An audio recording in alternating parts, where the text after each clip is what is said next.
The first 113 pages of this, if you're a heavy-duty Rob Sawyer fan, might seem a bit familiar. That's right. There are 47 chapters in the book. The first 10 chapters, about 22,000 words, are a novella called Identity Theft that was first published in 2005. Mike Resnick, the great Hugo and Nebula award-winning SF writer and editor, commissioned me back then to write a hard-boiled detective science fiction story for a collection of 6 such things that he was editing for the Science Fiction Book Club. The collection was called Down These Dark Spaceways.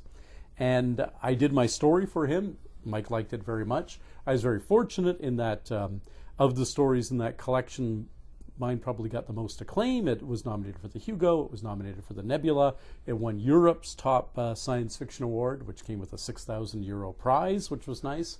And ever since, people have been saying to me, when are we going to see more of this character, Alex Lomax, the one and only private detective working the mean streets of Mars? And I decided finally that I did want to write more about him. But I felt it was important because, you know, Identity Theft was out there, people have read it, that I give full value. So there's over 80,000 words of new material. 37 out of 47 chapters are new material. If you've read Identity Theft before and you want to, you can skip to chapter 11 and you still get a full novel's worth of text. It's because of the incorporation of the existing novella. The novel, Red Planet Blues, is the longest book I've ever written. This book also seems to, at least to my mind, owe a lot to your writer-in-residence up in the Yukon. Absolutely. I was extraordinarily fortunate to get to spend 3 months, and even more fortunate that they were 3 summer months. Yeah. Yes, in Dawson City, the heart of the Klondike Gold Rush in the Yukon Territory in Canada's north. Pierre Burton, the great Canadian writer of popular history books, bought back the house that he had been born in 1920 and donated it to the Yukon Arts Council as a writer's retreat. And it's very competitive. Writers from all across Canada apply for the chance to have a subsidized 3 months there. Your airfare is paid, you don't pay anything for the accommodation at Burton House, as it's called, and you get a stipend, and you don't have any duties. You just have to go up and write in wonderful isolation. But this was, as you say, it was the heart of the Klondike Gold Rush. And Dawson City in the summer is a tourist town. Everything is about the Klondike Gold Rush. 1890s saloons, recreations of all sorts of things. The street that Burton House is on, they call Writers Avenue, which is a pretentious name for a dirt road that has horse-drawn carriages going back and forth along it. But Writers Avenue on the south side has Burton House. Right across the street on the north side, Robert W. Service's cabin, the great poet of the Klondike Gold Rush.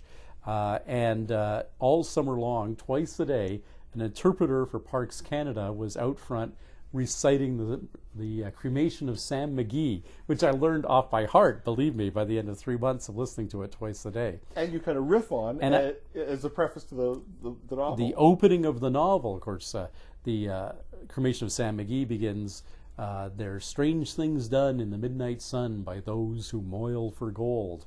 And Red Planet Blues begins, "There are strange things done neath Martian sun by those who seek the mother lode." And yes, absolutely, tip of the hat to Service and to that whole ethos of the incredible greed and corruption that surrounded the Klondike Gold Rush. And just up the street a little bit on Writers Avenue is Jack London's cabin from when he was a young guy and an adventurer, and he was a writer of adventure stories, but he lived that adventurous life, and he went to the far north.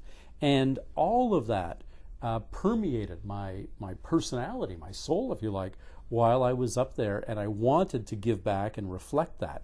Not that the Canada Council for the Arts gave a crap when I said to them, "Hey, I'm going to write a novel based on my experience in the Klondike." You'd think that'd be the quintessentially Canadian book, but no, because it is science fiction. They have no interest in providing support. But that said, it is very much my reflection on Canada's past projected into the future. Of course, the real Klondike Gold Rush was about the hunt for gold nuggets. This is about the discovery that there's evidence of ancient life on Mars, fossils.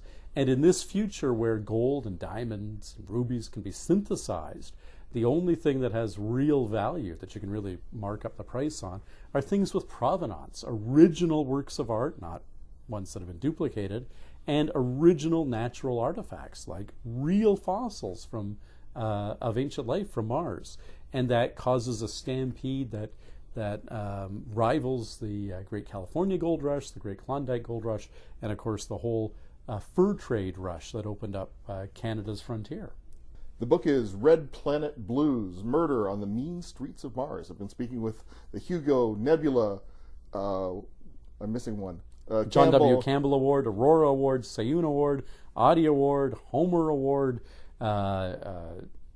Grand Prix de la Marginaire, you name it. The Everything That Isn't Nailed Down Award winner. How's that? 51 award wins to date, according to Locus, the trade journal of the science fiction field. The #1 worldwide all-time leader in terms of award wins as a science fiction or fantasy novelist.